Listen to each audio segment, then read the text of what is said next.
Moi kaikki! Tänään mä haluan kertoa teille mun tuftaustyöpajan kokemuksesta, jonka minä ja mun sisko tehtiin viime viikolla. Elikkä mikä on tuftaus? Se on yksi maton tekotekniikka, jossa käytetään tuftauspistoolia ja sillä laitetaan lanka tämän kankaan läpi ja siitä tulee tän näköinen.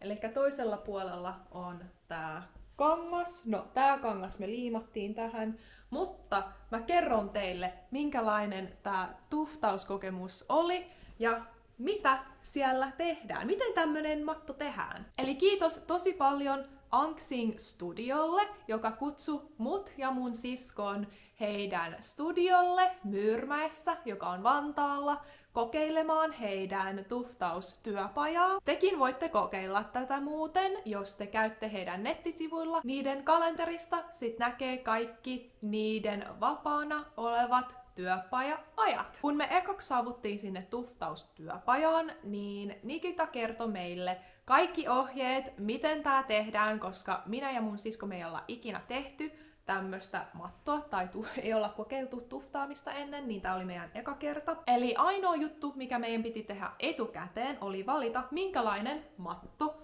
me haluttiin tehdä. Niin mä valitsin tämmösen tassun, ja mun sisko valitsi hymynaaman. Ja sitten meidän piti valita koko, eli tää oli 50 senttimetriä. Ja sitten kun me saavuttiin paikalle, Nikita oli jo piirtänyt sen viivan, että miltä se näyttää siihen kankaaseen. Sitten me ei oltu vielä valittu ne värit, niin siellä oli niin paljon eri värejä, mistä me pystyttiin valita. Se oli tosi vaikeeta, ihan oikeesti. Tämmöiset värit mä sitten valitsin. Mä valitsin tämmöisen valkoisen taustan, että nämä värit näyttää kirkkaammalta.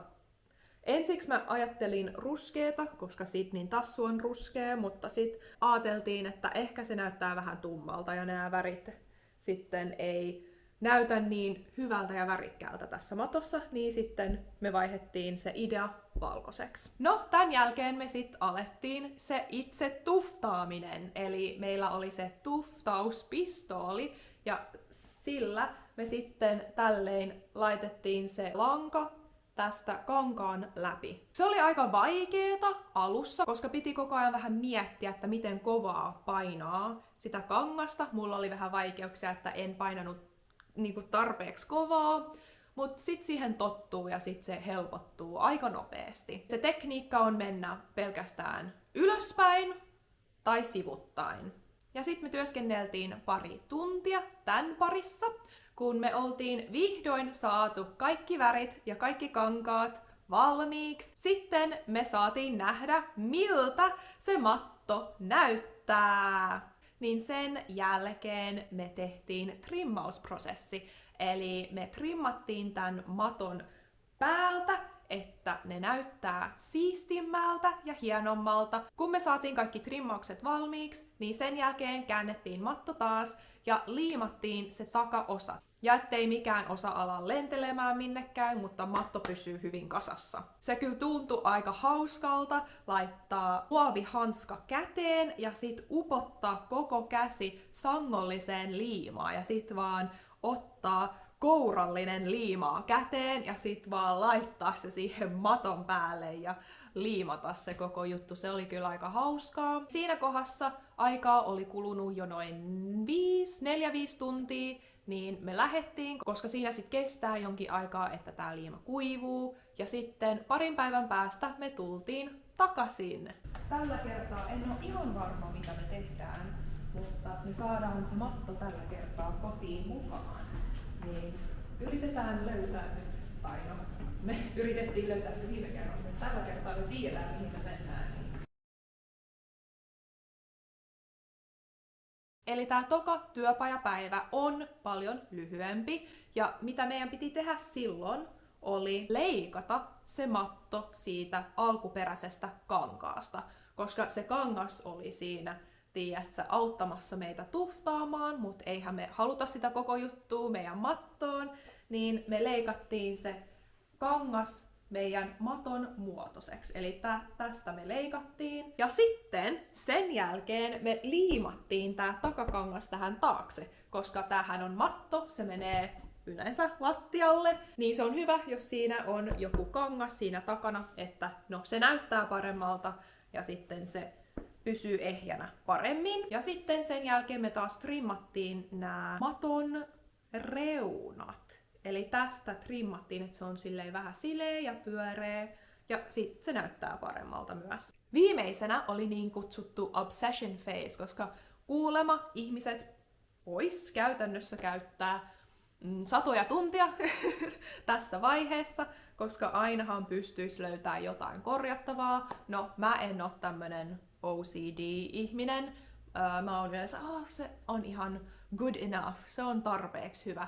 Elikkä mä käytiin ehkä 5 minuuttia tässä vaiheessa, mutta kuulemma jotkut vois käyttää paljon enemmänkin aikaa. Joskus, jos ei käytä tarpeeksi painetta, niin saattaa tulla tämmöisiä. No, mulla on varmaan aika paljonkin niitä vielä. Ei silleen tupsta ulos, mutta ne on silleen renkaassa. Niin ne pitää leikata. No ei tarvii, mutta saa leikata. Että sit se näyttää paremmalta.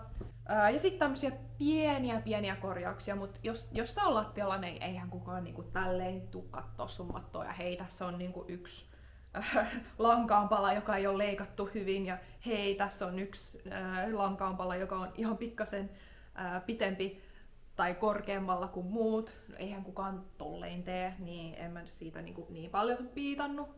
Mutta mun mielestä sitten tää näyttää tosi hyvältä.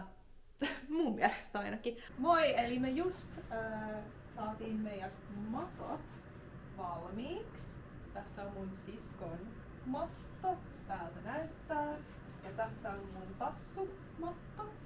Kerropa meille vähän enemmän tästä Tuftaus-studiosta. I think Sing Studio is a place where you can make a rug yourself. You will choose the design, the colors, and you can do all the steps or do half of the steps. It's up to you. And now in Finnish. Tule ja tuftaa! Hyvä paljon, kiitos! Mä laitan linkit tonne alle, niin te voitte käydä katsoa. Sulla on nettisivu. Joo. Ja sulla on Instagram. Joo.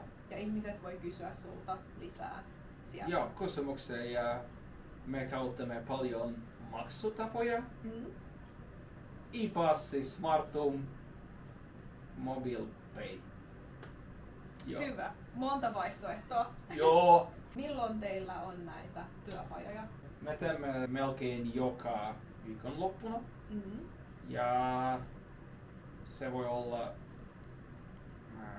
keskiviikkona joskus. Joskus keskiviikkoisin. Joo. Teidän nettisivulta tai Instagramista löytyy Joo. lisää tietoa. Nettisivulta siellä on kalenteri. Okei, ja sieltä sitten voi se on katsoa. tosi helppoa Nähdä. Joo. Hyvä. No kiitos tosi paljon, että me saatiin tulla tänne. Kiitos sinulle, että tulit. Täältä saa vaikka mitä.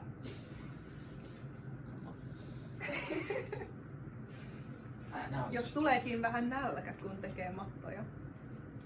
Täällähän on monta tuntia, niin saattaa käydä. Joo. Ja siellä voi olla glögi, koska joulu tulee. Joulu tulee, niin on kahvia, teetä, vettä ja Ja glögiä. glögi, joo. Ja täällä on jo pipareita. Oli kyllä tosi kiva kokemus. Ja mä oon nähnyt tätä tuftausta tosi paljon esimerkiksi Instagram Reelsissa. Mä oon nähnyt YouTubessakin, että tyypit on käyneet, ei pelkästään Suomessa, mutta kaikkialla maailmassa tää tuftaus on vähän tämmöinen, tai näyttää, että siitä on tulossa tämmöinen trendijuttu. Et mäkin halusin kokeilla, ja sit se oli kauhean kiva, että no tää Anksin Studion sitten lähetti mulle viestiä, että hei, haluatko tulla kokeilemaan? Niin kiitos tosi paljon, että sain tulla kokeilemaan tuftausta teidän studiolla. Tällainen sit mun matosta tuli ja mä oon tosi iloinen. Mun mielestä tää on tosi hyvä pikkujouluidea. Tää on tosi hyvä synttäri, lahjaidea. Tänne voi tulla perheen kanssa kokeilemaan jotain uutta. Talven aikana, kun ei tule mitään mieleen, mitä uusia juttuja mä voin tehdä talven aikana Suomessa sisällä varsinkin, niin tää on just semmonen juttu, jonka voi tehdä. Käykää ihmeessä kattoo niiden Instagram, sieltä saa inspoja myös, jos tulee vaikeuksia valita mattoidea. Esimerkiksi mulla oli kauheita vaikeuksia keksiä, minkälaisen maton tehdä. Sitten mä halusin jonkun helpon, koska mä en ole ennen tehnyt, niin joku simppeli design. Niin mä näin heidän Instagramissa, joku oli tehnyt nyt tassun, niin se näytti aika helpolta. Wow! Sun matto on valmis ja se on sun huoneessa. Toimii. Toimii. Ja arvaa, kenen syntymäpäivä tänään on.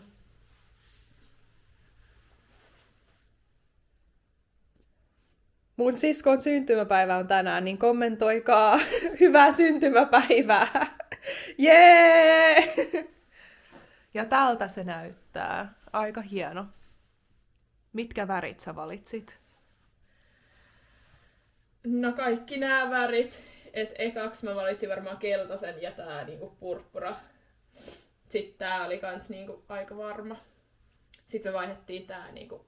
Tää oli ennen punainen, sit vaihdettiin siniseksi, että se on vähän niinku värikkäämpi. Joo, ja sitten silmät on mustat. Joo, mun mielestä musta oli hyvä niinku nämä reunat ja muut. Hymy. Ja toi vaaleanpunainen keskellä, että hyvältä näyttää. Mut siitä Instagramista saa niinku inspiraatiota, jos haluatte ne värit.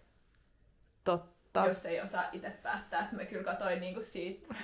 Ja niinku, se oli aika samanlainen kuin mitä siellä oli niinku laitettu. Joo, sulla oli varsinkin vähän vaikeuksia valita värit. No niin, sulla oli kans. No mullakin oli vaikeuksia. Mutta tältä se näyttää, ja tää oli 50 senttiä. Eiks ollut? Niinku leveä ja... Pituus. Eli tämän kokoinen sitten se isoin matto on, jos haluaa tehdä. Niitä pystyy pienempiäkin tekemään. Jotkut, se Nikita, joka tekee nämä työpajat, sanoo, että maassa oleva matto on vähän ei niin yleinen, että yleensä ihmiset laittaa ne seinälle. Että siellä työpajassa voi myös laittaa jonkun koukun, että sen pystyy laittaa seinälle, mutta me molemmat päätettiin laittaa lattialle. Ja tää näyttää hyvältä. Hyvä päätös. Joo. Onnistunut. Tässä on mun valmis tassumatto. Jee. Mäkin laitan sen tähän lattialle. Että tämmönen kokemus meillä oli. Kiitos taas paljon. Toivottavasti tykkäsitte tästä videosta. Antakaa tähän videon peukkuja, jos tykkäätte näistä videoista, jossa puhun suomeksi. Ja nähdään ensi videossa. Moikka! Moikka!